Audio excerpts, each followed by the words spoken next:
tinggal klik aja, dia akan touchscreen enable. Jadi ketika kita begini, kita tinggal begini aja. Nah, dia langsung jepret.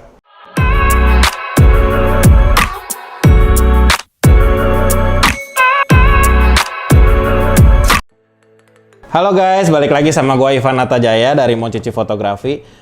Melanjut review gue yang kemarin soal unboxing EOS R dan worth it atau enggak sih lu beli EOS R di 2021 ke 2022 nanti?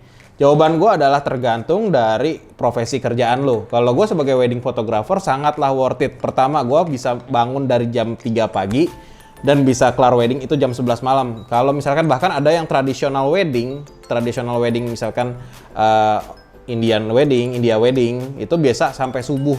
Misalkan dari jam 6 pagi bisa kelar-kelar jam 1 pagi atau jam 2 pagi. Sangat makan stamina kita sebagai fotografer. Bayangin kita bener-bener pakai ini tuh bener-bener enteng ya, bodinya aja tuh cuma 660 gram kalau nggak salah EOS R ini di luar baterai. Nah, kalau kayak gini kurang lebih ya 1 kiloan lah. Ini enteng banget kalau buat motret wedding ya, kita tinggal bawa 3 lensa. Kalau gue biasa pakai 3 lensa. Jadi gini, 5D Mark IV gue udah pakai dari 2016. Pertama dari sebelum launching gue udah pesen. Jadi pas launching tuh gue udah ada barangnya 5D Mark IV. Tapi gue memutuskan jual itu di 2021. Jadi dari 2016 ke 2021. Padahal EOS R ini ada di 2018 dan sudah gue pegang sebelum launching juga. Tapi apa yang memutuskan gue akhirnya berubah dari 5D Mark IV ke EOS R? Itu adalah big question-nya kan. Banyak teman-teman gue juga, kok lu jadi ganti ke mirrorless-nya EOS R? Kenapa lu nggak pakai 5D Mark IV lagi? Jadi gini, gue jual 5D Mark IV gue dan gue sangat favorit seri 5D. Jadi 5D Mark I sampai Mark IV gue lengkap dulu. Gue jual 5D Mark IV sama 5D Mark II dan 6D kebetulan. Gue jual 3 itu dan gue ganti 3 lagi EOS R. Jadi 3 EOS R ini adalah mewakili ini punya gua, ini punya tim gua, dan ini punya tim gua yang memang kita di Moncici Fotografi. Jadi selama itu akhirnya gua ngeganti 5D Mark IV jadi EOS R ini. Banyak banget pertimbangan gua. Pertama, memang 5D Mark IV tuh punya durability yang lebih kuat dibandingin EOS R. Gua udah ngebuktiin yang namanya jatuh kameranya, terus ya kayak jatuh bukan ke yang tanah ya, maksudnya jatuh ke yang tempat soft tapi masih oke gitu. Terus juga buat manteng-manteng timelapse juga oke banget. Durability-nya emang juara lah 5D Mark IV. Secara ISO Dynamic Range menurut gua pribadi dia lebih menang dibandingin EOS R. Menurut gua pribadi. Tapi kalau salah tolong dibenerin di kolom komen. Kan sifatnya channel ini kan untuk membangun teman-teman juga dan membangun saya juga sebagai reviewer. Oke, kenapa EOS R yang pertama adalah enteng. Ini cuma 660 gram di luar baterai. Ini enteng banget. Bahkan kita bisa ngangkat pakai lensa aja yang bener-bener. Ini satu tangan, ini satu tangan, satu jari ya. Ya jangan jari yang ini nggak enak, pakai ini aja. Ini bener-bener enteng banget men. Dan udah enteng, ada stabilizernya. Jadi kalau misalkan kita foto 1/40 pakai lensa tele, itu bakal enak banget. Jadi nge-freeze gitu loh hasilnya. Bayangin kita sebagai fotografer wedding yang bangun subuh ketemu baliknya malam. Bangun jam 4, standby-nya jam 5 di hotel. Habis itu kita foto ada indoor dan outdoor. Terus kita selesai weddingnya jam 11 malam. Bayangin nggak kalau kita ke zaman dulu, kalau pakai 5D Mark IV, itu gedenya segini. Bayangin nggak? Ini memang bisa sih, mungkin kalau sebagai fotografer yang udah sering motret, diangkat satu jari juga masih bisa sih. Tuh, masih bisa sih. Tuh. Ini bener literally satu jari. Masih bisa sih, cuman bayangin nggak sih, kita bawa-bawa begini, yang kita harus bawa tas juga seharian dari subuh sampai malam. Kalau umur gua masih muda mungkin oke lah ya. Ya gue juga belum tua sih. By the way masih baru 30 bawah lah. Nggak enak ngomongin umur. Oke? Bukan masalah di umur, masalah lebih ke praktis. Bener-bener praktis. Ini lu mesti bawa tas yang gede buat bawa 3-4 lensa. Sedangkan ini, gue sekarang turun wedding, cuman bawa tas kecil gini, isinya kamera ini, 35 mili, 85, sama 50, sama flash 1. Itu cuma segede gini. Yang bener-bener nggak beda jauh sama boxnya ya. Tapi udah isinya sebanyak itu gitu loh. Bayangin kalau pakai kamera yang segini, itu minimal tasnya tuh mungkin 2 kalinya ini kali ya. Mesti 2 kali ini. Gede tasnya mesti segini. Dan menurut gua nggak untuk sekarang kita lebih better minimalis kali ya. Terus yang faktor ketiga adalah gue adalah sebagai fotografer pre-wedding juga yang sering banget one man show atau lebih dibilang single shooter. Artinya banyak banget gue ngelakuin trip yang memang tidak memungkinkan bawa orang di luar gua. Artinya cuman gua sama makeup artist kadang-kadang. Artinya dan proyeknya mengharuskan video gitu. Bayangin kalau kita pakai kamera gedenya segini, naik gunung, turun gunung, lewatin lembah juga kan. Kadang-kadang kan kalau misalkan fotonya ibu kurang lebih kan di danau atau apa, kita bayangin nggak kalau misalkan bawa gini beratnya kayak apa di backpack kita tuh. Itu kan sangat capek juga untuk perjalanan jauh segala macam. Dan satu lagi, kalau dipakai kamera kayak gini, ini 5D Mark III ya, Mark IV-nya udah gue jual, ini Mark III masih gue pakai. Ntar gue kasih tahu faktor Y-nya kenapa gue masih pakai Mark III. Jadi kalau ini kan bisa video. Sekali lagi gue bilang ini video gini. Ini ribet kesininya, ini mesti gantinya tuh mesti begini. Tuh, memang pakai 1 jempol juga, cuman ribet. Di luar kayak tadi kan cuma pencet sini sama sini. Nah, ini kalau misalkan kita goyang gini, dia shaking, dia nggak ada belum ada stabilizernya di sini. Sedangkan ini ada stabilizernya.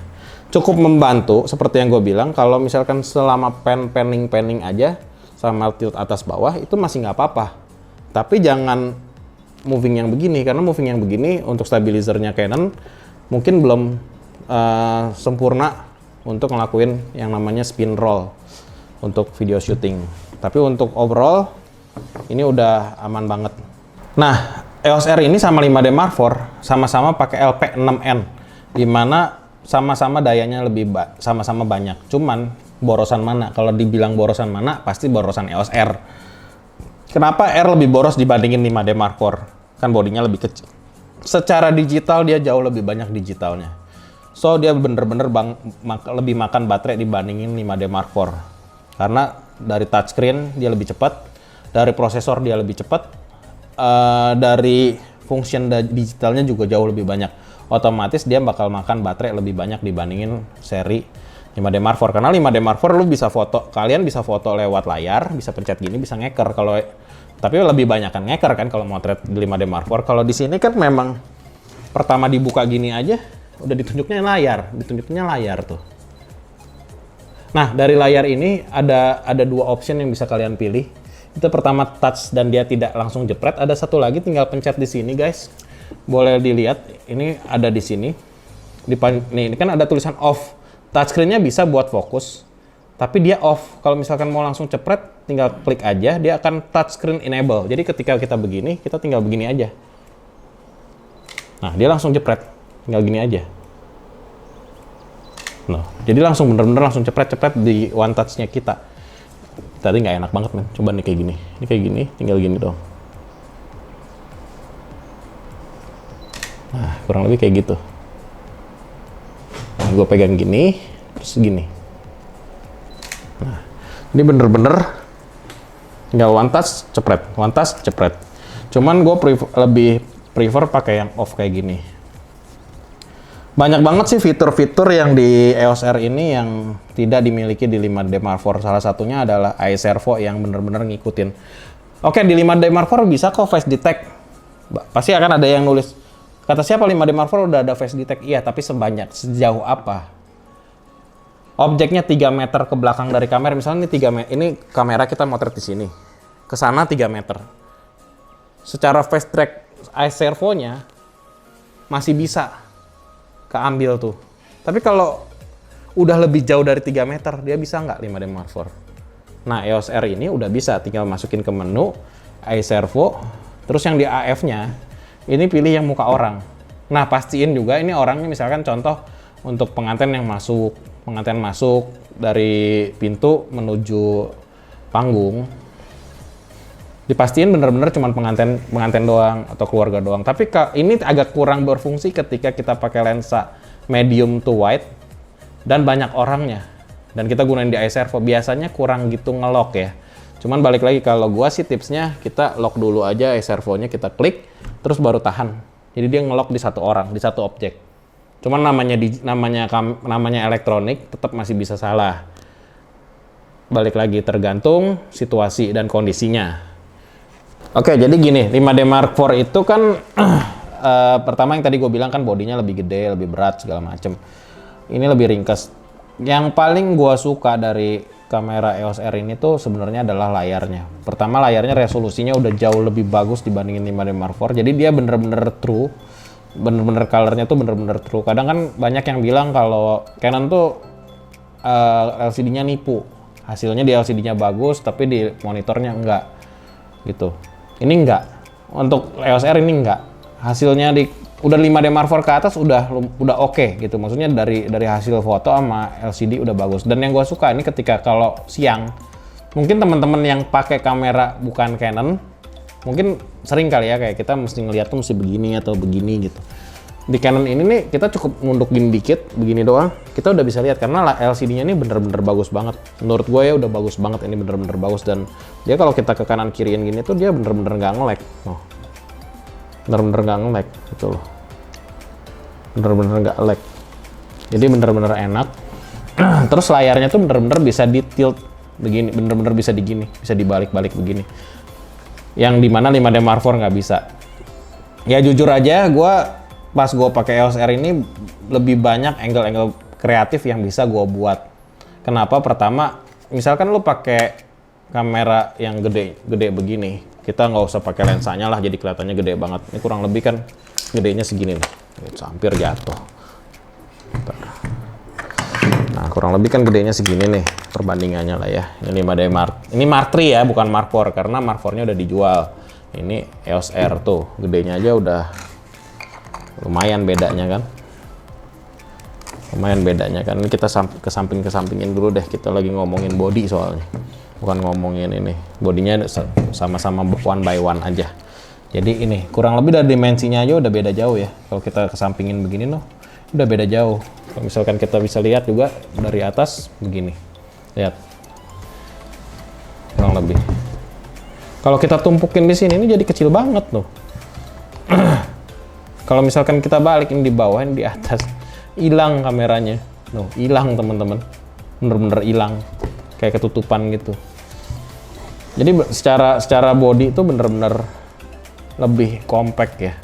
Ini bener-bener lebih enak. Jadi kalau yang teman-teman, oh berarti lebih kuatan yang 5D Mark III atau 5D Mark IV? Jelas, lebih kuat 5D Mark IV, 5D Mark III.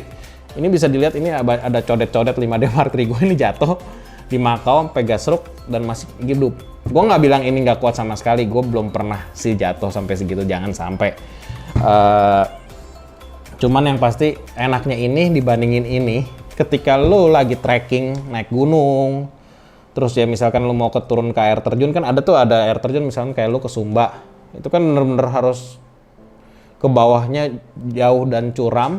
Lo pakai ini bener-bener lo tinggal selempangin taruh belakang, pakai Black Rapid atau apa, udah nggak ngerasa bawa kamera. Sedangkan kalau ini berat banget gitu loh.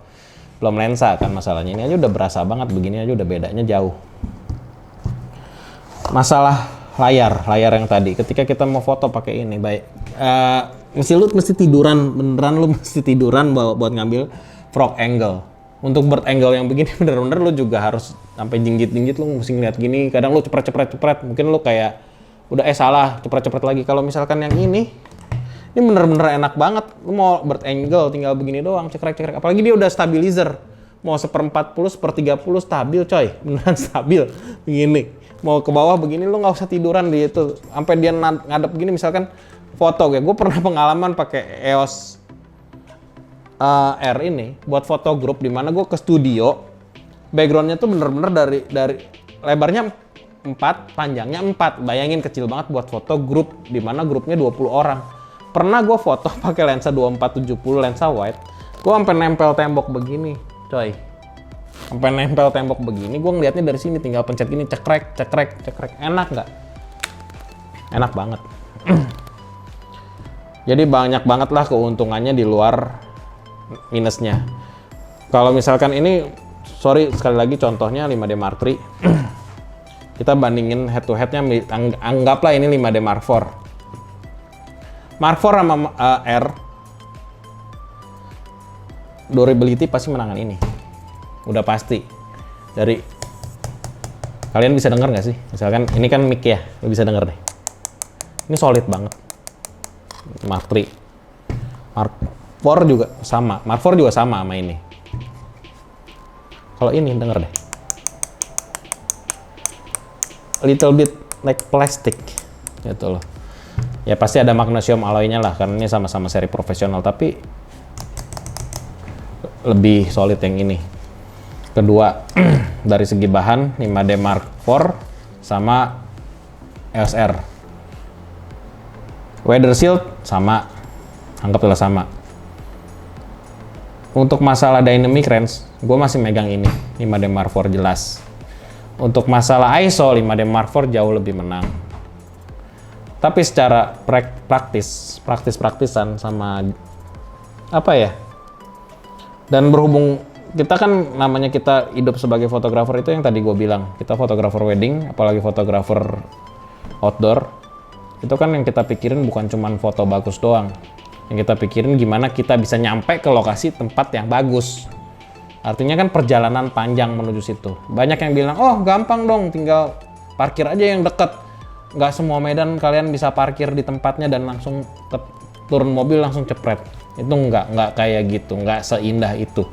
Dimana yang lo harus parkir, mungkin lo harus jalan 2 jam dulu baru lo ketemu view bagus. So, sangat-sangat ngebantu banget ketika lo pakai barang yang compact. Sekompak mungkin kayak EOS R ini. Bener-bener lo nyampe, lo jalan jauh nggak berasa, lo bawa kamera berat, lo nggak berasa capek sama sekali. Kedua, walaupun lo capek, karena dengan stabilizer kontrol yang tadi gue bilang, itu sangat-sangat ngebantu lo pas lo nyampe di atas gunung, nyampe lo di bawah air terjun, lo bener-bener kebantu banget. Oke, untuk yang terakhir dari video ini, pasti teman-teman bakalan bertanya-tanya, kenapa sih gue bilang EOS R lebih better, tapi gue malah masih nyimpen 5D Mark III di 2021 ini. Why-nya kan pasti why-nya di situ. Secara ini udah bisa WiFi segala macam. Yang ini enggak. Ini Mark III ya, bukan Mark IV. Mark IV udah bisa. Kenapa sih? Ini jawaban berdasarkan pengalaman gua dan menurut gua. Kalau teman-teman ada yang sependapat dan tidak sependapat, boleh di-share di kolom komen biar kita bisa discuss bareng di next videonya. Kenapa gua mempertahankan seri DSLR ini adalah ketika gua motret studio yang tidak membutuhkan WiFi, artinya gua bisa pindahin ke laptop, bisa pindahin ke PC, dan gua masih di dalam Jakarta itu juga, menurut gua ya nggak masalah. Karena lu bayangin ya, kenapa enaknya DSLR gue bilang. Lu bisa lebih fokus ketika lu ngambil gambar. Lu bener-bener lu tutup semua dan lu lihat dari window, dari viewfinder sini, lu bisa lihat bener-bener lu fokus ke mana yang lu mau foto. Dan kita foto studio pasti eye level, men. Atau ya paling segini atau segini. Nggak mungkin lu pakai frog angle di studio, nggak mungkin pakai bird angle mungkin kecuali buat foto produk mungkin ya. Tapi itu banyak banget waktunya. Sedangkan ini dibutuhin untuk pada saat lu mau motret momen-momen cepet yang notabene-nya tidak banyak waktunya. Jadi tidak banyak waktunya dan lu butuh cepet ke sosmed. Karena zaman sekarang kan everything goes to sosmed. Mau ke TikTok ya, mau kemana, lu mau bikin reels contohnya. Kalau dari sini kan ribet, mesti ke laptop dulu lah segala macam. Kalau ini kan bener-bener WiFi, kita tinggal download di Play Store atau di App Store, itu namanya ini Canon Camera Connection. Itu bener-bener one click langsung bener-bener bisa milih di sini, tinggal download, kita bisa edit di Lightroom segala macam, and go to public. Bisa dipublish kapanpun kita mau, kurang lebih kayak gitu. Sama tadi ke skip ya, perbandingannya adalah ketika kita kameranya dalam keadaan off, ini bisa dilihat dalam keadaan off dua-duanya, dan lensanya kita buka di sini. Ini konverternya kita buka di sini, kita bisa lihat ya. Ini gue terangin kalau misalkan teman-teman nggak bisa kelihatan, ini ketutup, ini kebuka sensornya. Sangat tidak aman ketika kita lagi posisi outdoor. Dengan keadaan kebuka kayak gini, kita foto di pantai atau di gurun. Ini pasirnya masuk, coy. Zaman dulu tuh gue nyantai banget ya. Gue nyantai banget buka lensa gini di gurun, di pantai. Terus gue masangnya begini lagi nih, begini lagi dengan nyantainya. Pas gue mau foto gini, bek, coklat dong. Gue mikir kok bisa warnanya jadi kayak pakai filter gitu kan, coklat-coklat. Pas gue lihat di sini, pasir semua loh. beneran, nggak bohong.